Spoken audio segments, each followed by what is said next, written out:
Most days the real challenge isn't what's in front of you. It isn't the competition, the circumstances, or the timing. It's the quiet negotiation you have with yourself before the day even begins. You wake up with two options. One version of you wants comfort. The other wants progress. That conversation doesn't make noise, but it decides everything. People spend a lot of time preparing for battles that don't matter. They study opponents. They wait for conditions to improve. They rehearse arguments for why now isn't the time. Meanwhile, the most important contest is already underway, and it doesn't involve anyone else. It's you versus you. This battle shows up in ordinary moments, when the alarm goes off, when the plan feels inconvenient, when motivation doesn't arrive on schedule. Discipline isn't loud in those moments. It's subtle. It asks one simple question. Will you do what you said you would do? The hardest part is that no one is watching. There's no scoreboard, no immediate consequence. You can delay, rationalize, and quietly move on. And because the cost of not showing up doesn't hit right away, it's easy to pretend it doesn't matter. But it does.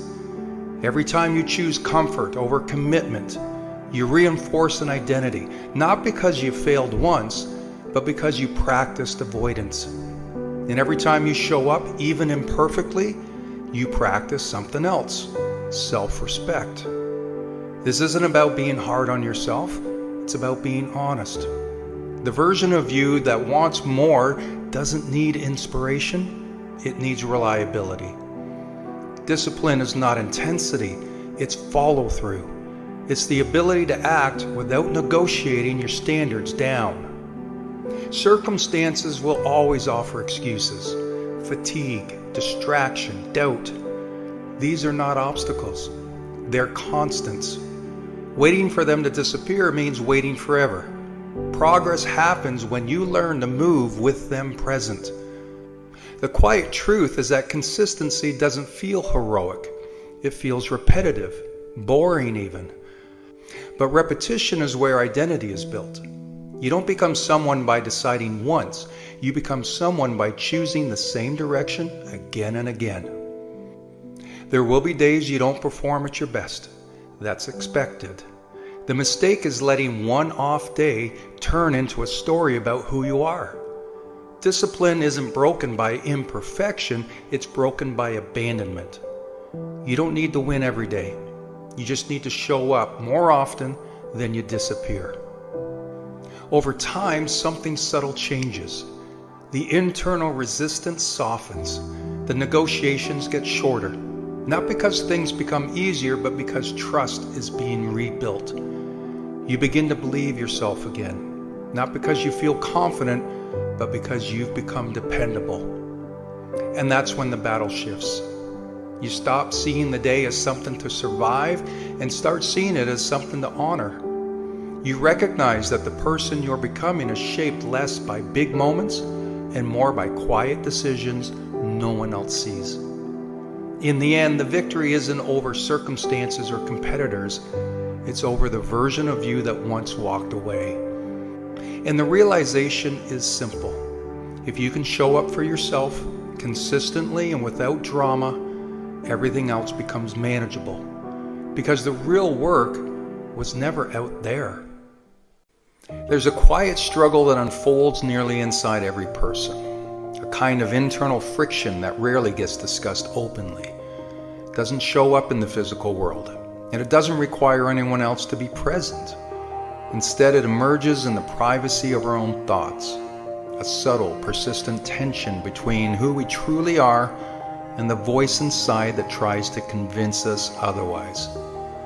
This voice, often called the inner critic, can be one of the most persuasive forces we encounter.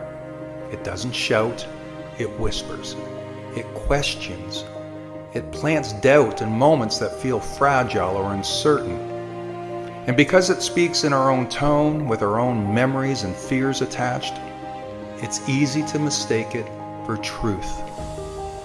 Most people recognize this inner critic It's the voice that suggests we're not good enough, not capable enough, or not worthy of what we desire. It's the voice that appears right when we're about to take a risk, make a change, or pursue something meaningful. It doesn't encourage growth. It defends the familiar.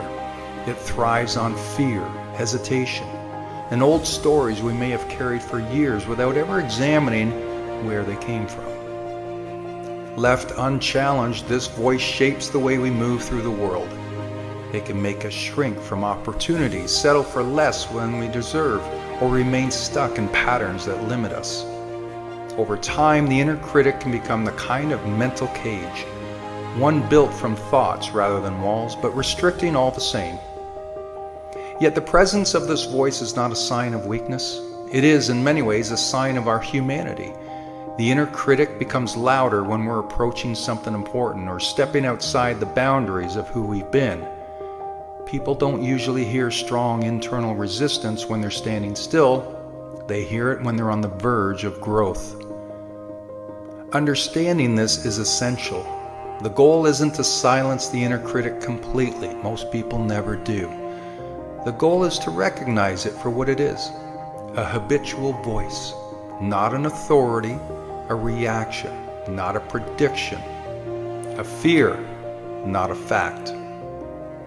There's a quiet kind of power in meeting that voice with gentleness rather than hostility. Instead of accepting its judgment as truth, we can respond with curiosity. When the inner critic says we're not enough, we can ask where that belief began. When it insists we shouldn't try, we can question whether the warning is based on genuine danger or simply old echoes of self-doubt.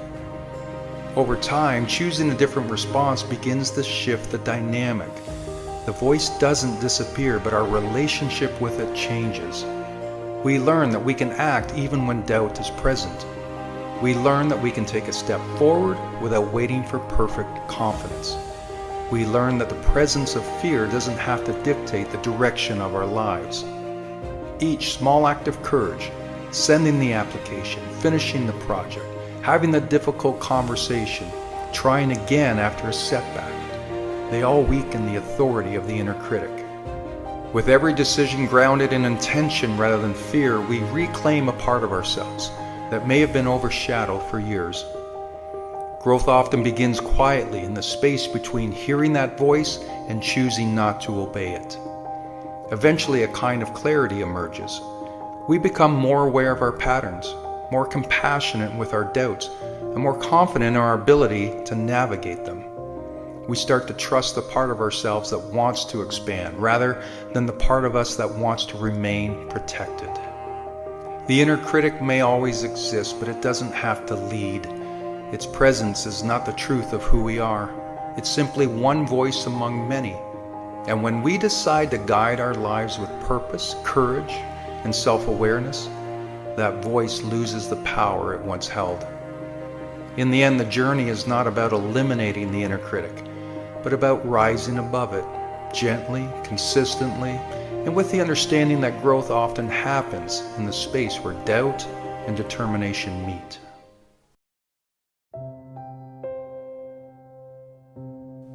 Words are not just sounds that pass through your lips. They're instructions. They're blueprints. Every sentence you repeat to yourself is laying the foundation for what you believe, how you act, and ultimately, who you become.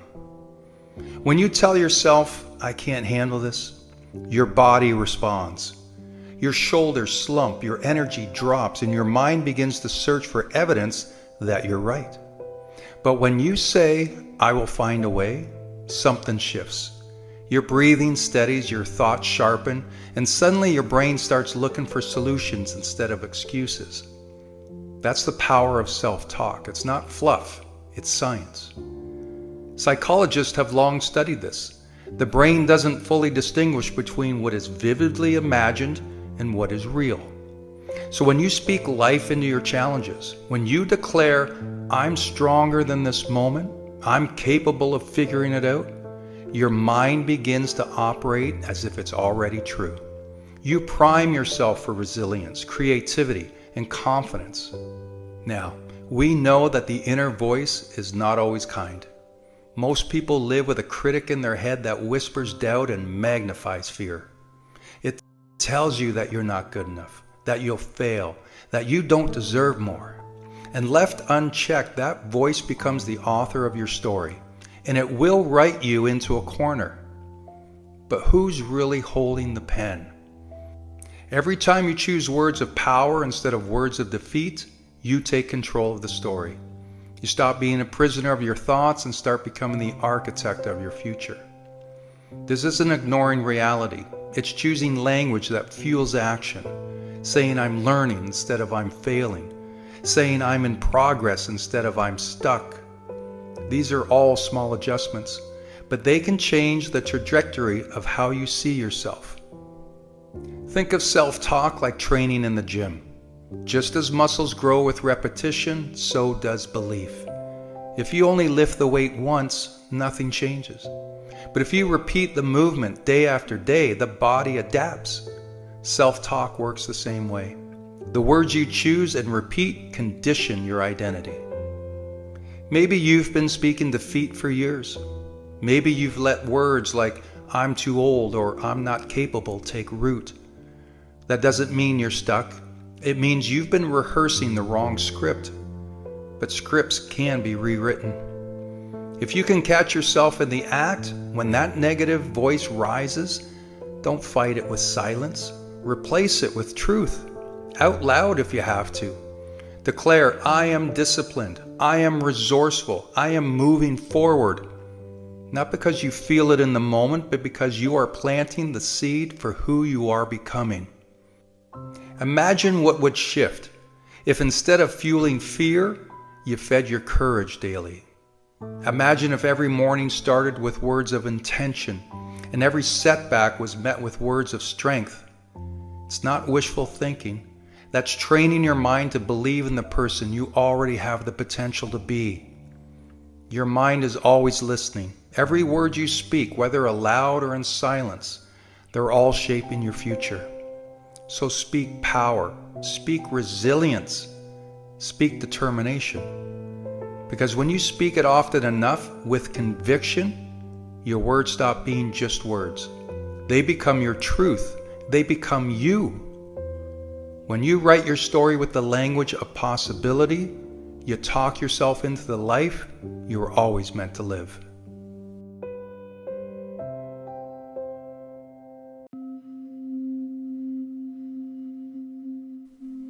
I know you felt it before, that spark to change. Maybe you decided to start exercising, eat better, or finally call someone you've been avoiding. For a while you're excited, you feel unstoppable. But then life happens. You slip back into your old routines, and before you know it, nothing's changed. Why does this happen?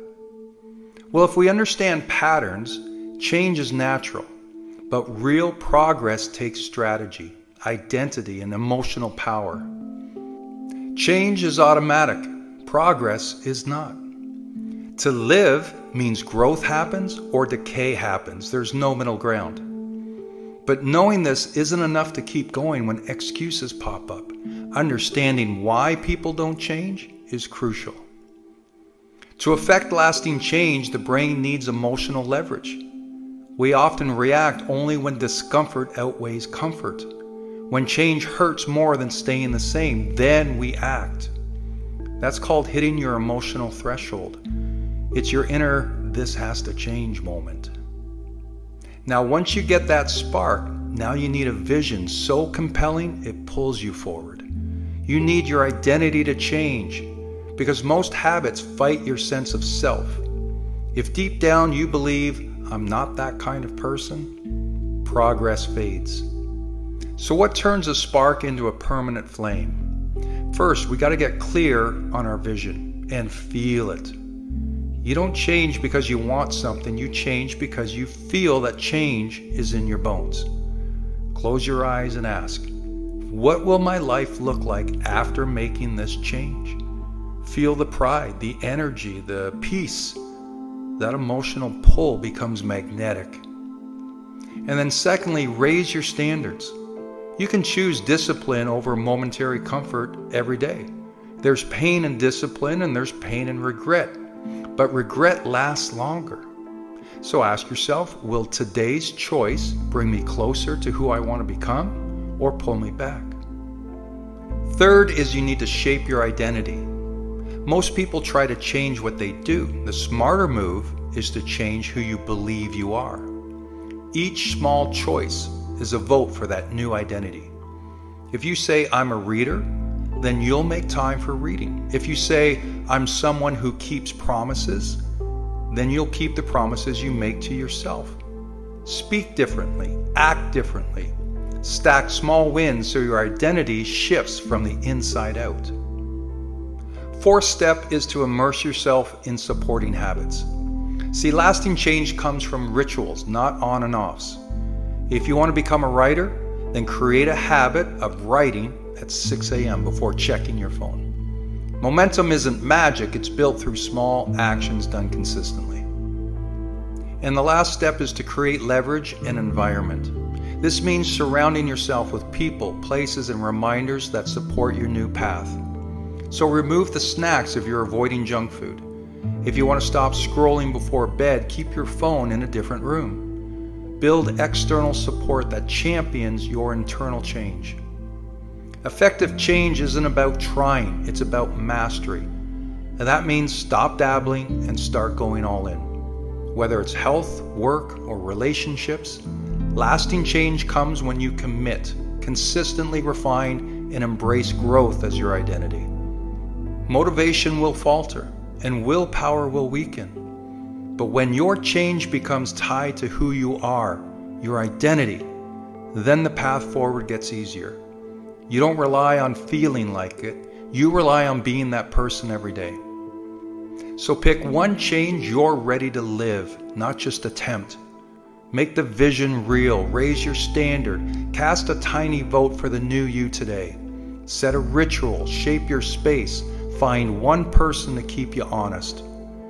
Change won't promise to be easy, but it will promise to be worth it. When you make this commitment to your future, to your identity, to the people you love, you stop relapsing and you start transforming.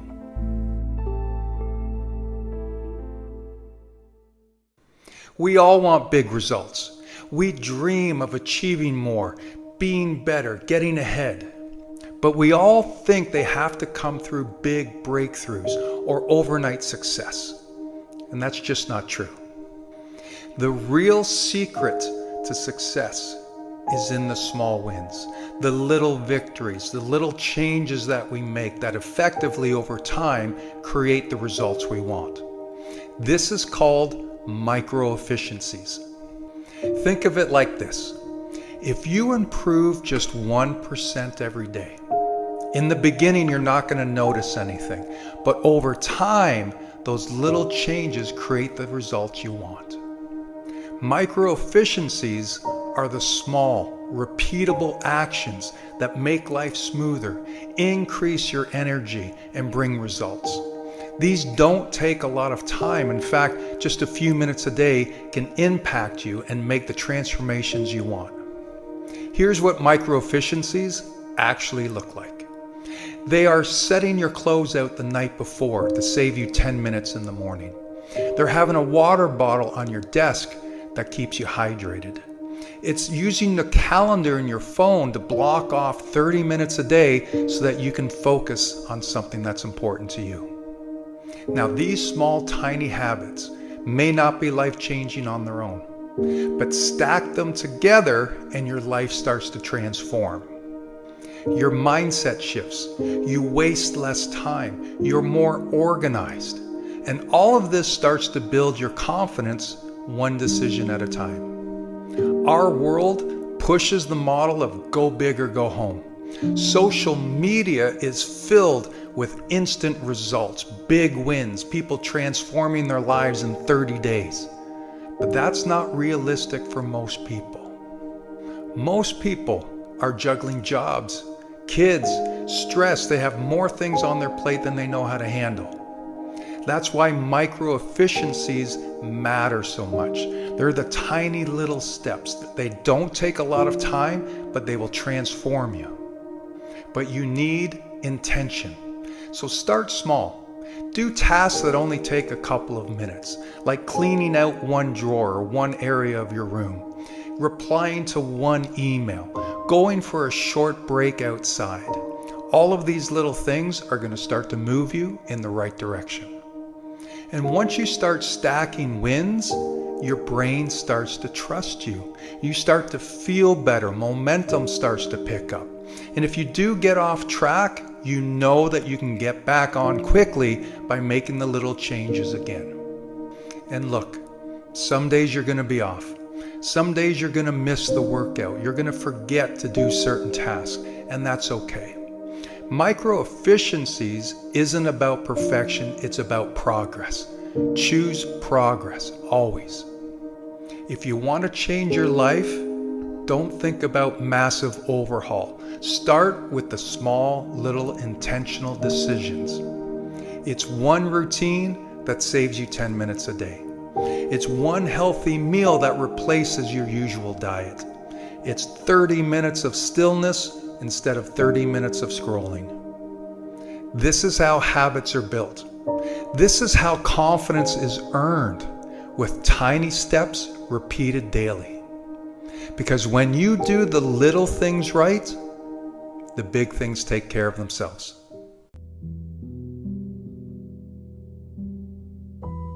You can't have a strong mind and ignore your body. And you can't have a strong body while neglecting your mind. We often treat our physical health and our mental health like two separate things, but they are deeply connected. What happens in your mind affects your body, and what happens in your body affects your mind. You can't care for one and expect the other to thrive because they work as a team. And let's be honest, life is stressful. There's pressure, there's noise and anxiety. And sometimes our first instinct is to try and think our way through it. But often the most powerful shift happens when we start with the body. When you move your body, your brain responds. Just 20 minutes of exercise, walking, stretching, or lifting can release chemicals in your brain that fight off sadness, fear, and even self-doubt. Your thoughts literally start to change when your body gets moving. And the opposite is also true. When you're stressed, your body tightens up, your chest feels heavy, your stomach turns, and your heart races. That's not just in your head, that's your body trying to keep up with your thoughts. So what do we do with this connection? We start paying attention. We stop ignoring the signs. If your mind feels overwhelmed, maybe your body needs a break. And if your body feels sluggish, maybe your mind needs a reset. One of the most powerful things you can do for both is to create daily habits that support the connection. Things like drinking more water. I know it's simple, but most of us are walking around dehydrated, and it affects our energy, our mood, and even our ability to think clearly. Number 2 is get more quality sleep. This isn't weakness, it's recovery. See, your brain can't process life when it's exhausted. Your body can't heal when it's running on empty. Number 3 is you have to eat food that fuels, not just fills you. We all love comfort food, but too much sugar, junk, and caffeine doesn't just affect your waistline, it affects your focus, your confidence, and your mental stability. And finally, practice stillness. Whether it's meditation, prayer, deep breathing, or just quiet reflection, find 5 minutes a day to sit with your thoughts and just breathe. Your nervous system needs it, your heart rate will thank you. But beyond these points is another key habit, and that's movement. Regular movement teaches your brain that you're safe, that you're strong, that you're doing something to help yourself, even when life feels heavy. Your mind starts to believe it when your body shows the way. Now here's something a lot of people forget. The mind and body also work together in what you say to yourself. Negative self-talk wears down your mental health, but it also impacts your physical posture, your energy levels, and your drive. Just one harsh thought can make you want to slump your shoulders and stop trying. But encouragement, self-belief, and kind words, they lift you up. Your chest opens, your breath deepens, your body stands tall, and you feel more alive. This is the healthy mind and body connection. When one part of you is struggling, the other part can help. Your body can carry your mind when it's tired, and your mind can focus your body when it's weak. Together, they help you show up day after day, stronger, steadier, more alive. So take care of both. Nourish your body, challenge your mind, rest when you need it, move when you can. Speak to yourself like someone worth fighting for, because you are. Success, happiness, and peace, it doesn't come from one or the other. It comes when your whole self is working together.